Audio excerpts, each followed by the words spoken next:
మొదట ఏంటంటే శ్రీరాముడు తన వైరాగ్యాన్ని ప్రకటించడం జరుగుతుంది. ఎలాంటి 13 ఏళ్ల వయసు ఉన్నప్పుడు దశరథుడు తండ్రి దగ్గరికి వెళ్ళి అన్ని తీర్థయాత్రలన్నీ ఒకసారి అన్ని వెళ్ళాలనుంది, పుణ్యక్షేత్రాలని దర్శించాలందంటే సోదరులంతా వెళ్తారు. అన్ని తిరిగి ఒక 64 క్షేత్రాలన్నీ తిరిగి వచ్చిన తర్వాత ఒక క్షేత్రానికి ఒక్కొక్క ఫలం ఉంటుంది కదా, అలా అన్నీ తిరిగి వచ్చిన తర్వాత బాగా వైరాగ్యంతో ఉండిపోతాడు అనమాట శ్రీరాముడు. వైరాగ్యంతో అంటే ఇంకెందుకు ఈ జీవితం అన్నట్టు, అంటే వైరాగ్యంలో ఉండే అంశాలన్నీ కూడా మనకి శ్రీరాముల్లో అంటే సమస్త మానవాళి పొందే దుఃఖాలు, ఈ సంసారంలో ఉండేవన్నిటిని కూడా అదే చింతిస్తా స్వీయ విచారణతో అన్నమాట. స్వీయ విచారణతో వైరాగ్యంలోకి వెళ్ళిపోతాడు శ్రీరాముడు అంతా. దశరథుడు కూడా తెలుస్తుంది తండ్రికి, ఏంటి ఇలా ఉన్నావేంటి అని. వశిష్ఠుడిని ఏదైనా చేయండి అంటే సమయం వచ్చినప్పుడు చూద్దాం, అంత మార్పు వచ్చిందంటే ఏదో కారణం ఉంటుంది, తీవ్రమైన కారణం, సమయం వచ్చినప్పుడు చూద్దామని వశిష్ఠుడు చెప్పడం జరుగుతుంది. వశిష్ఠుడు గురువు కదా.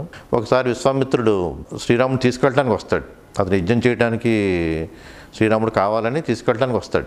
వచ్చినప్పుడు శ్రీరాముడు ఇలా తీసుకెళ్తాను అంటాడు అనమాట. అప్పుడు దశరథుడు ముందు ఏది అడిగినా ఇస్తానని చెప్పినా కానీ శ్రీరాముడు పంపమని అనేటప్పటికీ పంపడు. నేను పంపలేను, ఇప్పుడు దాకా ఏ యుద్ధాలు చేయలేదు, అప్పటికి ఇంకా 15 ఏళ్ళ వయసు 16 ఏళ్ళ వయసు, ఏ యుద్ధాలు చేయలేదు, కల్పిత యుద్ధాలు చేసినవి తప్పితే నిజమైన యుద్ధం ఏం చేయలేదు, రాక్షసులతో అంటున్నారు. మరి అక్కడ ఎటువంటి రాక్షసులో, ఎంత పెద్ద రాక్షసులో రాముడు నేను పంపించలేను, ఆయన ఇంతకీ రావణాసురుడు ఇలాంటి వాళ్ళు కాదు కదా, వీళ్ళనైతే నేను ఓడించలేను, సుందరో కాదు కదా, అందుకని రమ్మంటే వస్తాను కానీ నేను రాముడిని అయితే పంపించలేను అని చెప్తాడు అనమాట. ఇంతకాలం తర్వాత పుట్టినవాళ్ళు కదా. అప్పుడు విశ్వామిత్రుడికి కోపం వచ్చి, ముందు ఏదైనా చేస్తానన్నావు, ఇప్పుడు ఇలా అయిపోయేంటని అంటంతో వెళ్ళిపోదాం అనుకుంటే అప్పుడు వశిష్ఠుడు ఆపుతాడు అనమాట విశ్వామిత్రుడిని ఆపి దశరథుడికి చెప్తాడు, శ్రీరాముడిని పంపించు, విశ్వామిత్రుడు ఏదైనా సాధించగలడు, ఏ యుద్ధంలో ఎవరినైనా జయించగలడు, శ్రీరాముడికి అన్ని విద్యలు చెప్తాడు, అతను ఉండగా నీకేమీ అపజయం అనేది ఉండదు, పంపించని చెప్పడంతో అప్పుడు శ్రీరాముడు పంపడానికి సిద్ధమవుతాడు. కానీ పంపాలంటే వైరాగ్యంలో ఉన్నాడు కదా, తీవ్రమైన వైరాగ్యంలో ఉన్నాడు కదా, అందుకని శ్రీరాముని పిలిపిస్తే అతని వైరాగ్యాన్ని అంతా ప్రకటించడం జరుగుతుంది అన్నమాట. మొదటి 1500 శ్లోకాల్లో అంటే తీవ్రమైన వైరాగ్యాన్ని అంటే సమస్త మానవాళి పొందే సంసారంలోని దుఃఖాలన్నింటినీ ప్రకటించడం జరుగుతుంది అక్కడ.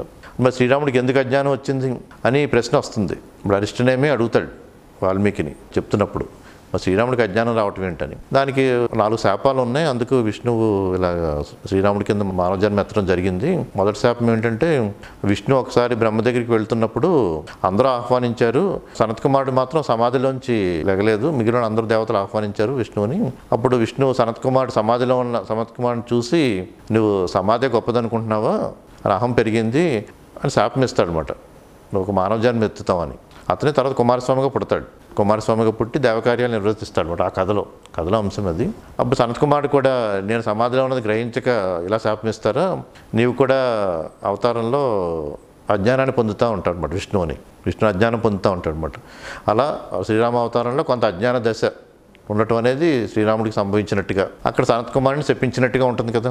కానీ మొత్తం ఏంటంటే అన్నీ మనసు స్థితులనే చెప్తాయన్నమాట. ఇవి అదే ప్రతిసారి 3 గంటల పాటు 3 సార్లు చెప్పుకుంది కూడా ఇవన్నీ మనసు స్థితులన్నీ, పురాణంలో కథలుగా తీసుకోకూడదు. మనం అన్ని మనసు స్థితులే అని మనం తెలుసుకోవాలి. కానీ మన దాన్ని ఆ కోణంలోంచి పరిశీలిస్తే తెలుస్తుంది. అవే మనం 3 సెషన్స్లో కూడా చెప్పుకున్నవి, ఇవి ఒక్కొక్కటి మనం చెప్పుకున్నవి. అవన్నీ అంటే అంత గుర్తుపెట్టుకోవడం కష్టం అవుతుంది. అందుకంటున్నాను, అంటే మనసు స్థితులుగా గుర్తుపెట్టుకోవడం కష్టం కదా, కథగా గుర్తుంటుంది. కానీ 100లో ఒకళ్ళకి అది కనీసం కథగానే గుర్తుంటుంది. కానీ మళ్ళీ మనసు స్థితుల కింద దాన్ని అనుభూతి పొందుతా దాన్ని మన వ్యవహారంలోకి తీసుకురావటం అనేది అది ఇంకా ఎంతో దృఢమైన అభ్యాసం ఉంటే కానీ అవుతుంది కదా. అక్కడ ఏంటంటే ఈ వశిష్ఠ బోధ అంతా కర్తవ్య నిర్వహణ చెప్తుందన్నమాట. ఇప్పుడు అది ఉత్పత్తి ప్రకరణలో ఒక్కొక్క అంశం వస్తుంది. అంశం వచ్చినప్పుడు మనకి వెనక్కి వెళ్ళి 4 కథలు చెప్పారు కదా, వాటిల్లో ఉన్న అంశాలు ఇప్పుడు నేను చెప్పింది ఉంది కదా సన్నివేశం, వీటిలో ఉన్నవి మనం గుర్తు తెచ్చుకుందాం అన్నమాట. నెక్స్ట్ వచ్చే వాటిల్లో ఎందుకు కథ అలా ఆరంభమైంది, ఒక్కొక్క శాపం ఎందుకు ఏర్పడింది, ఇవన్నీ మనం మళ్ళీ వెనక్కి వచ్చి చర్చించుకుందాం. మన ఉత్పత్తి ప్రకరణలోకి వెళుతూ తత్వం బాధపడుతూ ఉంటుంది కదా, అప్పుడు చెప్పుకుందాం అన్నమాట ఒక్కొక్కటి ఏదెందుకని అని, సనత్కుమారుడికి ఎందుకు అలా చెప్పించడం జరిగింది అనేది. ఇక్కడ మనసు స్థితి కానీ, ఎందుకంటే మనలో ఉన్న చైతన్యం జీవ చైతన్యం అని, మన మనసు వ్యష్టి మనసుగా కదా, అంత సమిష్టి మనసు ఉంటుంది. అలా విశ్వమంతా చైతన్యం ఉంటుంది కదా, ఆ విశ్వమంతా ఉన్న చైతన్యమే విష్ణు అని. విష్ణు అంటే విస్ అనే పదం నుంచి వచ్చింది. విశ్వమంతా ఉన్న చైతన్యానికి ఒక రూపం ఇస్తే, ఒక సాకార రూపం ఇస్తే దానికి విష్ణు అనమాట. అంటే ఎందుకు అలా రూపం ఇవ్వటం అంటే, మన విశ్వ చైతన్యాన్ని అర్థం చేసుకోవాలన్నా మనలో ఉన్న చైతన్యం అదే అని తెలుసుకుని మన జీవిత వ్యవహారాలు ఎలా ఉండాలి, నిత్యానందంతో జీవితం అంతా ఎలా గడపాలని తెలియాలన్నా మనకు ముందు సాకార రూపం ఇచ్చినప్పుడు తత్వాన్ని తెలుసుకోగలుగుతాం అన్నమాట. సూక్ష్మమైన విషయాలన్నీ తెలుసుకోగలుగుతాం కూడా అంతా. అలా అందరికీ తేలిగ్గా అర్థమవుతుంది కూడా. అంటే విశ్వమంతా ఉన్న చైతన్యము విష్ణు అని కదా.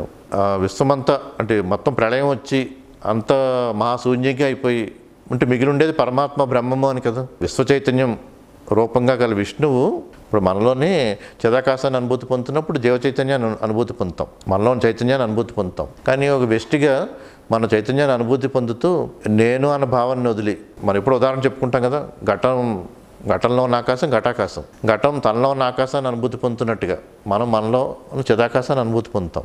కానీ ఘటం పగిలిపోతే ఏమవుతుంది? ఘటాకాశం మహాకాశంలో కలిసిపోతుంది. అలా మనలో ఉన్న చైతన్యాన్ని అనుభూతి పొందుతూ, చిదాకాశాన్ని అనుభూతి పొందుతూ ఇంకా నేను అన్న భావాన్ని పూర్తిగా వదిలేస్తే అప్పుడు విశ్వమంతా ఉన్న మహాకాశాన్ని అనుభూతి పొందుతాం, సుచైతన్యాన్ని అనుభూతి పొందుతాం అన్నమాట. అంటే మహాకాశాన్ని అనుభూతి పొందుతాం. ఘటం పగిలిపోతే ఘటాకాశం మహాకాశంలో కలిసిపోతుంది కదా. అలా ఇక్కడ మనిషి కూడా ఘటమే కదా, ఒక కుండ లాంటి వాడే కదా, మట్టితో తయారు చేయబడిన కుండ లాంటి వాడే కదా. అక్కడ ఘటం పగిలిపోతే ఎలాగైతే ఘటాకాశం మహాకాశంలో కలిసిపోతుందో అలాగే ఇక్కడ మనలో కూడా ధ్యానం చేస్తూ చిదాకాశాన్ని అనుభూతి పొందుతున్నప్పుడు నేను అన్న భావాన్ని వదిలేస్తే మహాశూన్యాన్ని అనుభూతి పొందుతాం. విశ్వమంతా ఉన్న చైతన్యాన్ని అనుభూతి పొందుతాం. ఎంతగా నేను అన్న భావాన్ని వదిలేస్తే అంతగా మహాశూన్యాన్ని అనుభూతి పొందుతాము. అది విష్ణు స్థితి. ఆ అలా అనుభూతి పొందుతూ పూర్తిగా నిరాకార స్థితికి వెళ్ళిపోవటం అంటే బ్రహ్మముని అనుభూతి పొందటం. అది విష్ణువు బ్రహ్మలోకాన్ని దర్శించడం అంటే. కానీ అలా అనుభూతి పొందాలనుకోండి, అలా అనుభూతి పొందాలంటే ముందు మనం ధ్యానంలో కళ్ళు మూసుకుంటాం. కళ్ళు మూసుకుని కర్మేంద్రియాలు ఏమి పనిచేయవు కదా కళ్ళు మూసుకోగానే. అంటే కర్మేంద్రియాలన్నీ సహకరిస్తున్నాయి కదా, ఆ దేవతలన్నీ సహకరిస్తున్నాయి. ఇప్పుడు జ్ఞానేంద్రియాల నుంచి కూడా విషయాలు ఏం గ్రహించాం కదా, ఈ దేవతలన్నీ సహకరిస్తున్నాయి. అన్ని దేవతలే కదా, మనలోనే ముక్కోటి దేవతలు ఉంటాయి. కళ్ళు అంటే సూర్యుడు చంద్రుడు అని, వాగ్దేవత అని, అన్నిటికీ దేవతారూపాలు ఉంటాయి కదా. మన శరీరం అంతా దేవతా శక్తుల కింద ఉంటాయి అంతా కూడా. ఇంద్రియాలే దేవతల కింద. ఇంద్రియాలకు అధిపతి ఎవరు? మనస్సు. ఇంద్రియాలకు అధిపతి మనస్సు అని. అక్కడ మనస్సు అంటే ఇంద్రుడు అని. అలా ఇవన్నీ దేవతా శక్తులుగా అన్నమాట. కర్మేంద్రియాలు, జ్ఞానేంద్రియాలు, ఇక్కడ ఇంద్రియాలకు అధిపతి మనస్సు కదా, ఇంద్రుడు. అంటే సమస్త దేవతలు ఆ విష్ణు బ్రహ్మమును చేరటాన్ని స్వాగతిస్తున్నారు కదా. అంటే మనం విష్ణు స్థితిని అనుభూతి పొంది మనలోని చిదాకాశాన్ని అనుభూతి పొందుతూ పూర్తిగా నేను అన్న భావన వదిలి మహాకాశాన్ని అనుభూతి పొందుతూ బ్రహ్మమును అనుభూతి పొందే స్థితి. విష్ణువు బ్రహ్మను దర్శించడానికి వెళ్ళటం అంటే, బ్రహ్మలోకాన్ని అంటూ అంటే అప్పుడు అన్ని దేవతలు ఆహ్వానించినాయి. ఇవన్నీ సహకరిస్తున్నాయి కదా. కర్మేంద్రియాలని అణుచుకుని జ్ఞానేంద్రియాల నుంచి ఏ విషయాలు తీసుకోకుండా అన్నీ స్వాగతిస్తున్నాయి అన్నమాట ఆ స్థితికి వెళ్ళటానికి. ఇక్కడ మనసు, చిత్తము, బుద్ధి, అహం ఉంటాయి కదా. మనసు అంటే ఇంద్రుడు, బుద్ధి అంటే గురు బృహస్పతి అని. అన్ని అర్థాలు వస్తాయి దేవతా స్వరూపాలు అన్నీ కూడా, అన్ని శక్తులు కూడా అన్నీ స్వాగతించినాయి. అనుకూలించి ఉండగా కూడా విష్ణు స్థితిలో ఉంటూ బ్రహ్మమును అనుభూతి పొందే స్థితి అది. అయినా కానీ ఏంటంటే మనసులో ఆ సమాధి స్థితే ఉత్తమమైనదని ఒక భావన ఉంటుంది అన్నమాట, ఒక బీజం ఉంటుంది. అది అంటే సవికల్ప సమాధి, నిర్వికల్ప సమాధి రెండు ఉంటాయి. సవికల్ప సమాధి అంటే మనసును శూన్యం చేసుకోవటం అన్నమాట, చిత్తవృత్తిని లేకుండా చేసుకోవటం, ఈ జగత్తుని క్షయింపజేసుకుని, జగత్ భావనలన్నీ క్షయింపజేసుకుని, చిత్తవృత్తులన్నీ ఏమి లేకుండా చేసుకుని అలా మనం చేసే సమాధి స్థితిలోకి వెళ్ళటానికి సవికల్ప సమాధి అంటారు. అంటే దృశ్యభావన లేకుండా చేసుకుని మనం అంతా సమాధి స్థితిలోకి వెళ్ళటానికి ఇంకా చిత్తవృత్తులు లేకుండా చేసుకుని వెళ్తాం కదా, దాన్ని సవికల్ప సమాధి అంటారు అన్నమాట. ఇంకా నిర్వికల్ప సమాధి అంటే ఇంకా నేరుగా బ్రహ్మమును అనుభూతి పొందే స్థితి, పూర్తిగా సమాధి స్థితిగా ఉంటుంది. పూర్తిగా మనసు శూన్యమైపోయి ఉంటుంది, పూర్తిగా సమాధి స్థితి ఉంటుంది. ఇంకా అసలు ఏ ఆలోచన ఉండదు, ఒక పాషాణంలో ఉంటుంది అన్నమాట ఆ స్థితి. అది అంటే విశ్వమంతా ఒక శిల అనుకోండి, శిలా ఉపాసన అని ఉంటుంది. అదేంటంటే విశ్వమంతా ఒక శిలగా భావన తెచ్చుకుంటే మన ధ్యానంలోకి వెళ్తా ఆ శిలలో ఉన్న ఘనత్వాన్ని అలాగే భావన పొందితే అలా కూడా సమాధికి వెళ్ళే స్థితి ఉంటుంది. ఎన్నో ఉపాసనలు ఉంటాయి కదా. అది నిర్వికల్ప సమాధిలో పూర్తిగా ఇంకా బ్రహ్మమునే అనుభూతి పొందుతున్న స్థితి, ఇంకా జడము అన్న స్థితి కూడా వచ్చేస్తుంది అన్నమాట. జడము, ఒక శిలాస్థితి, నిశ్చేష్టత ఏర్పడుతుంది. సమత్వ స్థితిలో ఉంటుంది కదా అంతాని, ఆ స్థితిలోకి వెళ్ళిపోతుంది ఆ నిర్వికల్ప సమాధి. ఆ నిర్వికల్ప సమాధికి వెళ్ళినప్పుడు బ్రహ్మముని ఆ స్థితిని అనుభూతి పొందడం జరుగుతుంది. కానీ ఆ నిర్వికల్ప సమాధి నుంచి బయటకు వచ్చినప్పుడు సవికల్ప సమాధి, మనసుని దృశ్యాన్ని క్షీణింపజేసుకుని చిత్తవృత్తులు నిరోధించుకుని సవికల్ప సమాధిలోకి వెళ్తాం. సవికల్ప సమాధి నుంచి బయటకు వచ్చినప్పుడు బయటికి రావాలి కదా. ఏమవుతుంది బయటకు వచ్చినప్పుడు? మళ్ళీ ఇదే జగత్తు మళ్ళీ ఇదే జగత్తులో మళ్ళీ మన కర్తవ్యాలు ఎలా ఉంటాయి? ఈ జగత్ దృష్టితోనే కర్తవ్యాలు ఉంటాయి కదా. ఈ జగత్తుని సత్యమైన భావన ఉంది కదా. ఈ జగత్తులో ఇలా మన అనుభూతి పొందేదంతా సత్యమైన భావన ఉంది కదా. ఈ జగత్ ఆ భావన బీజంగా ఉంటుందన్నమాట. అంటే సవికల్ప సమాధి అంటే ఈ జగత్తుని క్షీణింపు చేసుకుందాం, ఈ దృశ్యమే లేకుండా చేసుకుందాం, మనసులో చిత్తవృత్తులు నిరోధించుకుందాం అని వెళ్ళటం. అంటే అతనికి ఏ భావన ఉంది? ఈ జగత్తు సత్యమే అన్న భావన ఉంది, దాన్ని నిరోధించుకుంటున్నాడు. నిర్వికల్ప సమాధికి వెళ్దాం, అది బ్రహ్మస్థితిని అనుభూతి పొందడం జరుగుతుంది, ఆ నిర్వాణ స్థితిని అనుభూతి పొందడం జరుగుతుంది. కానీ ఆ బీజం ఉండటం వల్ల అంటే చిత్తవృత్తుల్ని శూన్యం చేసుకోవాలి, నిరోధించుకోవాలి. ఆ బీజం ఉంది కదా, మళ్ళీ తిరిగి మెలకు వచ్చినప్పుడు, జాగృతిలోకి వచ్చినప్పుడు మళ్ళీ ఇదే దృశ్య భావనతో ఉంటాడు అన్నమాట. ఇదే దృశ్య భావన నుండి ఆ వ్యవహారాలు మళ్ళీ జగత్తు సత్యమే అన్న దృష్టితో వ్యవహారాలు జరిగిపోతూ ఉంటాయి. అందుకని ఏంటంటే తత్వం ఏం చెప్తుందంటే, నువ్వు సవికల్ప సమాధికి వెళ్ళినంతసేపే నీకు ఆ స్థితి లభిస్తుంది, తిరిగి మళ్ళీ ఇదే దృశ్యంలో నువ్వు జీవిస్తావు, ఇదే దృశ్యంతో ఇదే బంధంతో జీవించాల్సి ఉంటుంది. అది నిర్వికల్ప సమాధికి వెళ్తే ఇంకా ఉత్తమ స్థితి లభించవచ్చు, కానీ ఆ బీజం నీలో ఉంది ఇంకాని.